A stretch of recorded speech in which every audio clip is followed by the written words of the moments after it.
ভাঙা মন আর বুকে সাহস নিয়ে প্রতিটা দিন কাটাচ্ছি। শরীরকে জোর করে টেনে নিয়ে যাচ্ছি নিজের উদ্দেশ্যের দিকে।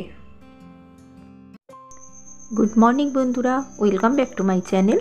আমি মহানগরী কলকাতা থেকে তোমাদের বন্ধু সঞ্চিতা নিয়ে চলে এসেছি আমার ডেইলি ব্লগ চ্যানেল সঞ্চিতার সঞ্চয়, আর তার সঙ্গে আরও একটি নতুন ভিডিও। আশা করছি তোমরা দেশে ও দেশের বাইরে যে যে প্রান্ত থেকে আমার এই ভিডিওটি দেখছো সবাই ভালো আছো, সুস্থ আছো আর সাবধানেও আছো। আমরাও মোটামুটি ভালো আছি। তো বন্ধুরা, আশা রাখবো আজকে আমার ভিডিওটি তোমরা সম্পূর্ণ দেখবে এবং ভালো লাগলে আমায় একটা লাইক ও কমেন্ট করে যেও। আর নতুন বন্ধুরা যারা প্রথম আমার ভিডিওতে আজকে ভিজিট করেছো তাদের আমার ভিডিওটি যদি ভালো লেগে থাকে তাহলে অবশ্যই সাবস্ক্রাইব করে আমার পরিবারে থেকে যেতে পারো। আর যে সমস্ত বন্ধুরা আমাকে কমেন্ট করতে চাও অবশ্যই আমাকে কমেন্ট করে জানাবে আজকের ভিডিওটা কেমন লাগলো। তো চলো, আজকে শুরু করেছি সকাল থেকেই।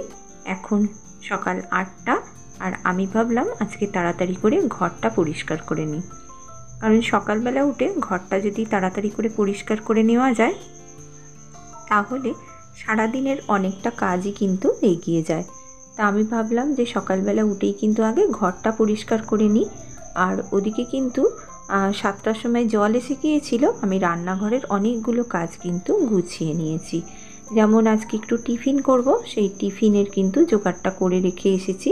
আজকে আলু কুমড়োর তরকারি করব আর একটুখানি ময়দা মেখে একটু লুচি করব। ওর বাবা অনেক দিন থেকেই বলছে লুচি খাবার জন্য। তা আজকে যেহেতু আমি বাড়িতে আছি, কালকে চলে এসেছিলাম বন্ধুরা মায়ের কাছ থেকে। তা মাকে এখন সিসিইউ কেয়ারে দিয়েছে ইউনিটে। সেখানে কিন্তু সিসিইউ মানে হচ্ছে ক্রিটিক্যাল কেয়ার। তো আমি ছিলাম সেখানে, নাইটে থাকতে হয়েছিল।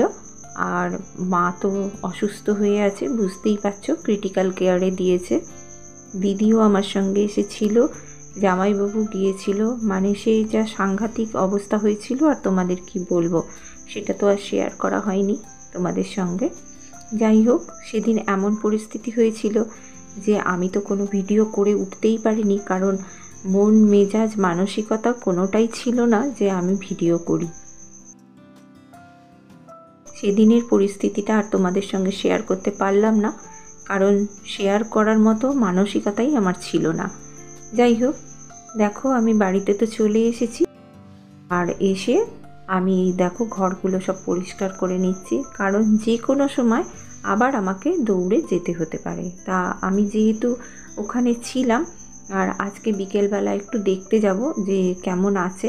তা আজকে অনেক দিন থেকেই আমার মেয়ে বলছে যে মা আমিও যাব তোমার সঙ্গে, তাই জন্য আমি আর মেয়ে দুজনে যাব। তো দেখো ঘরটা পরিষ্কার করলাম, করে কিন্তু আমি এই দেখো তরকারিটা করে নিচ্ছি। আর আমার তো ময়দা মাখা হয়নি। সকালবেলা জানো জল আসার পরেই আমি সমস্ত বাসি কাজ টাজ করে নিয়েছিলাম, আর বাসন টাসন সব মেজে নিয়েছি। আর রান্নাঘরের কাজও সব সম্পূর্ণ করে তরকারিটা কিন্তু আমি বসিয়ে দিয়ে ঘর পরিষ্কার করতে গিয়েছিলাম। তো তার মধ্যে তরকারিটাও হয়ে গেল আর ঘরটাও আমার পরিষ্কার করা হয়ে গেল। তা এইভাবেই ব্যালেন্স করে কাজ করছি গো, না হলে একদম কুলোচ্ছেও না শরীরে আর পাচ্ছিও না। তা ওর বাবা অনেক দিন থেকেই বলছে যে রুটি দিলে বড্ড শক্ত হয়ে যায়, তুমি বরং এক কাজ করো যে একটুখানি লুচি যদি করে দাও তাহলে খুব ভালো হয়। তা যাই হোক, আমি তো ঠিক মতো থাকতে পারছি না, আমার করতেও ইচ্ছা করছে না আর খেতেও ইচ্ছা করছে না, তবু ওদের জন্য আমাকে করতে হচ্ছে। তা ওদেরকে একটুখানি করে দিলাম লুচি। তাহলে ঠিক আছে বলছে যখন, ওর বাবা তো কোনো দিনই কিছু আবদার করে না আর বলেও না। তা ভাবলাম যে আর লুচি করারও একটা কারণ আরও হচ্ছে, জানো তো, আমি তো ঠিকঠাক মতো বাড়িতে থাকতে পারছি না, তাই জন্য আমার আটাটাও বাড়ন্ত হয়ে গেছে। তা ওর বাবা বলল যে আটা যখন বাড়ন্ত হয়ে গেছে তাহলে ময়দা দিয়ে রুটি খেতে ভালো লাগে না সকালবেলা। তা আমি বললাম তাহলে একটুখানি তাহলে ভেজেই দিই, সেই জন্য লুচি করে দিচ্ছি ওদেরকে। আর এই দেখো কুমড়ো আলুর তরকারি হয়ে গেছে। ওর বাবার টিফিনটা কিন্তু আমি গুছিয়ে দিচ্ছি, কারণ ওর বাবা এবার বেরিয়ে যাবে। এখন কিন্তু প্রায় 9টা। আমার কিন্তু এই টিফিন করতে গোছাতে সব কিছু করতে করতে কিন্তু 1 ঘন্টার মতো টাইম লেগে গেল। তাই এবার দেখো মেয়েকেও টিফিনটা দিয়ে দিচ্ছি, কারণ তোমরা যে সমস্ত বন্ধু আমার আছো তারা কিন্তু সবাই জানো যে আমি 9টা থেকে 9:30টার মধ্যে কিন্তু টিফিনটা খাবার চেষ্টা করি। কারণ কি জানো তো, তাহলে দুপুরবেলা খিদেটা ঠিক টাইমে পায়। আর এই দেখো আমি 2টো লুচি নিয়ে খাচ্ছি, তাও আমি খেতে পাচ্ছি না, আমার গলা দিয়ে নামছেই না। যাই হোক, ভাতটা তো বসিয়ে দিয়ে টিফিনটা খাওয়া হয়ে গেল। এবারে দেখো আমি এবারে ডিমের ঝাল করব আজকে, জানো।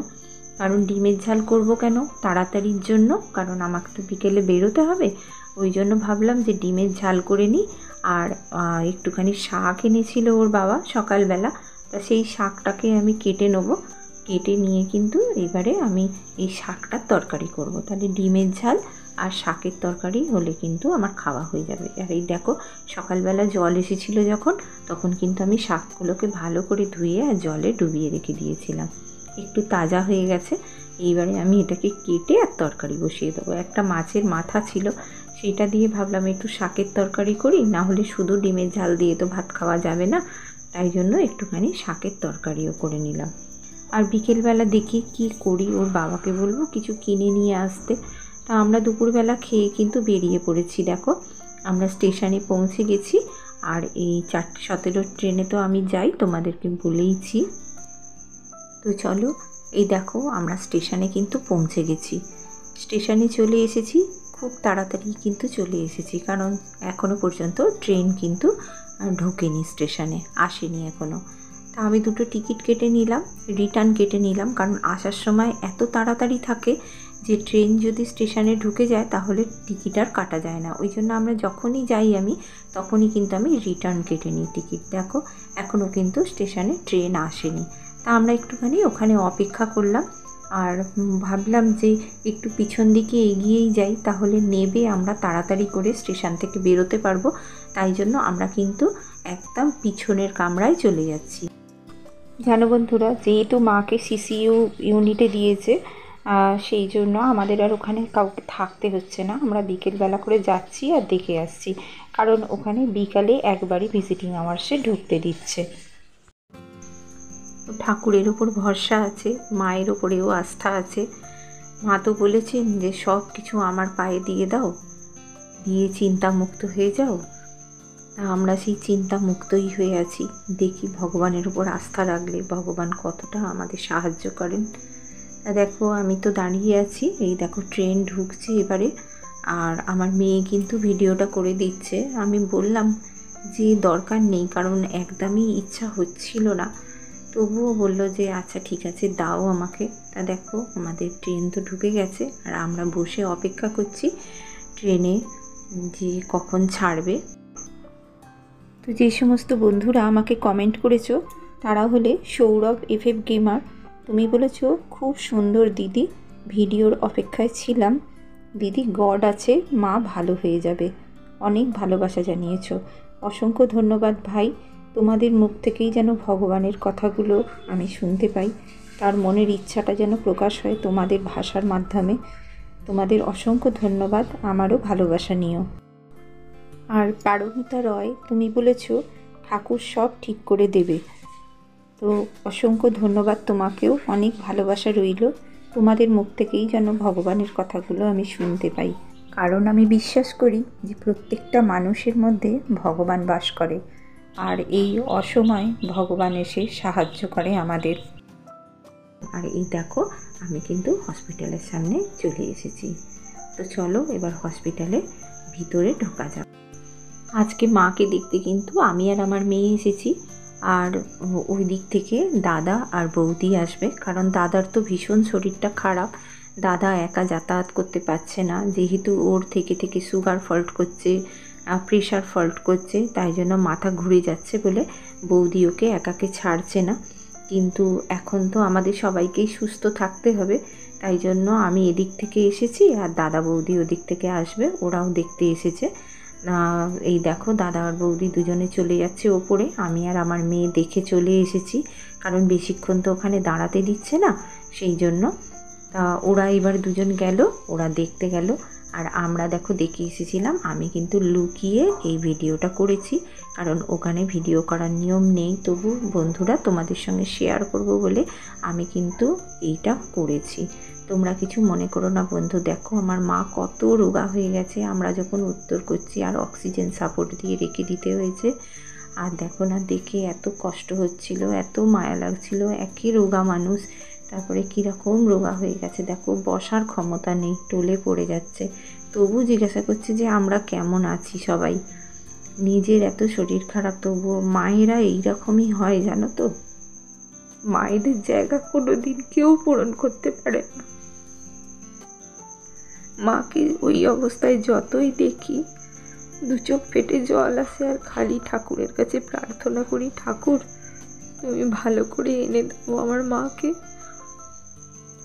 এইভাবে আর মায়ের কষ্ট আমরা দেখতে পাচ্ছি না। তুমি তাড়াতাড়ি ভালো করে সুস্থ করে বাড়িতে এনে দাও। মাকে তো দেখলাম এরম, দেখে একটু উঠে বসেছে, কিন্তু শরীর খুবই অসুস্থ। কখন কি হয় জানি না, ভগবানের কাছে প্রার্থনা করছি যেন ভালো হয়ে বাড়িতে ফিরে আসে, সুস্থ হয়ে ফিরে আসে বন্ধুরা। মায়ের কথা যখনই বলতে যাচ্ছি সেন্টিমেন্টাল হয়ে যাচ্ছি, আর খালি চোখ ভরে জল আসছে আর কান্না পাচ্ছে। তোমরা কিছু মনে করো না। আজ ভিডিওটা এই পর্যন্ত রাখছি, দেখা হবে আবার নতুন ভিডিওয়। ততক্ষণ সবাই ভালো থেকো, সুস্থ থেকো।